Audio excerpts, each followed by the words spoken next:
So, welcome back to the Addison Books YouTube channel. My name is Jamal Fridge. I am the author of the Christian middle grade novel series, The Life and Times of Theodore Addison.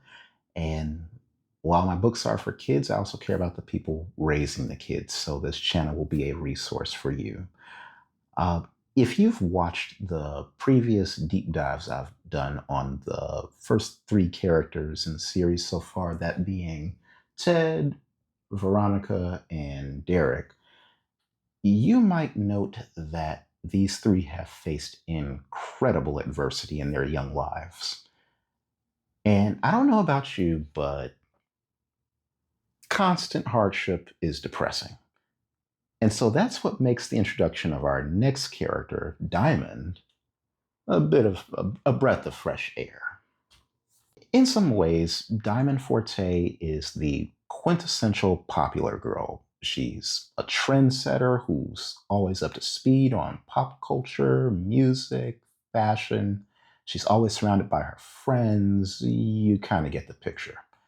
But she's also seen a lot of change in her life. And if I were to describe her life with a theme word, it would probably be exaltation. And as we'll explore in an upcoming book called Overcomer Summer, which we don't yet have a picture for, but it's on the way, uh, Diamond's family is borderline rich. Her dad basically started a juice company, it blew up, and her family was able to move from the poor neighborhood where she grew up into a very nice neighborhood. But now she finds herself surrounded by mostly white people. And now she's preparing to go to a new school. And so she's not so sure how she's going to be treated, how she's going to be received. And so she kind of lacks confidence. And so on the first day of school, Diamond's in the bathroom stall. And you'll see this in more detail in My New Home. Um, Diamond's in the stall and she hears a couple of girls at the sink making fun of her, basically. And Diamond basically thinks she's doomed. But then, right after that, she hears this quiet scuffle. And then she hears this girl, this other girl, who's threatening the girl that was making fun of her.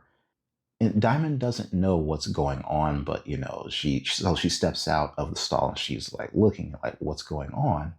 And she sees this girl, Veronica, basically standing up for her, basically saying, you better treat her well, or you better let her at least be herself and don't judge her by her race. Nobody knew that Diamond was in that stall. So that's kind of how Diamond knew that Veronica's advocacy was real. And so they become best friends. Now, Veronica's a bit of a bully, but that works out well for Diamond because Veronica scares everybody into giving Diamond a chance to be herself without fear. And soon enough, everybody opens up to her. Things get so good for Diamond that she feels little reason to miss her old friends. And that's where we get to in Overcomer Summer. She misses her people, she misses her culture, but she doesn't necessarily miss her old friends because of her place among them. She was at the bottom of the totem pole. And so when she goes back, of course she's, happy to see them, happy to catch up, but she's also afraid that they'll think that she abandoned them. In reality, she just wanted to change the group dynamic. In addition, Diamond is an artist at heart. She loves arts and crafts. She loves poetry. She loves music. And you'll see this in Fifth Grade Challenge in particular. Uh, she has a strong art side. Her parents, her mom in particular, they want her to get good with math. Why? Because they're looking at her as the heir of the juice company. They want her to take on a larger role at the company ASAP. Problem is, Diamond hates math. So that tension is the main adversity she faces, knowing what she's good at, but not being able to fully pursue it. Now, it's not the end of the world, and it's not like she's going into a state of depression, but there is a part of her that's being held back in the name of practicality.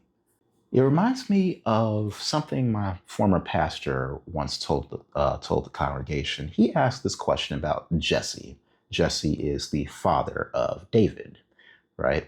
And David has like 7 other sons, and David is watching sheep.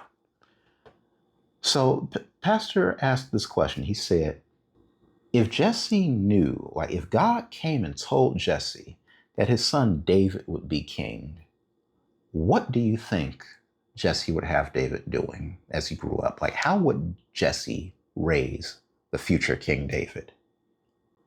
And the obvious answer is not watching sheep. He would have probably had him studying war, studying economics, studying politics, maybe foreign languages if he doesn't already know them, diplomacy, right? He would not have him supposedly wasting time watching sheep. But this time that David has been watching sheep has been preparing him, one, for being a musician in the court of the king, that being Saul. His ability to play the harp is what soothed Saul's spirit, as well as prepare David for dealing with oversized opponents. He talked specifically about being able to fight off lions and bears whenever they took one of the sheep. That experience was the direct justification that David used to explain why he could defeat Goliath. And so it was an unorthodox path that God took David on that prepared him to be king. And so, parents, don't be afraid of the unorthodox. And you can leave this in the comments below. What gifts do your children have? And be honest, do you wish they had different gifts? Even still, what do you do to nourish those gifts? I'm looking forward to seeing the comments on this in particular. But in the meantime, I appreciate you all for watching. And if you're intrigued by the series, I encourage you to listen to the free audiobook of 5th Grade Challenge. It's right here on YouTube. And of course, also please like and subscribe and share this video with those in your circles. I'm sure they'll appreciate it. Thanks again.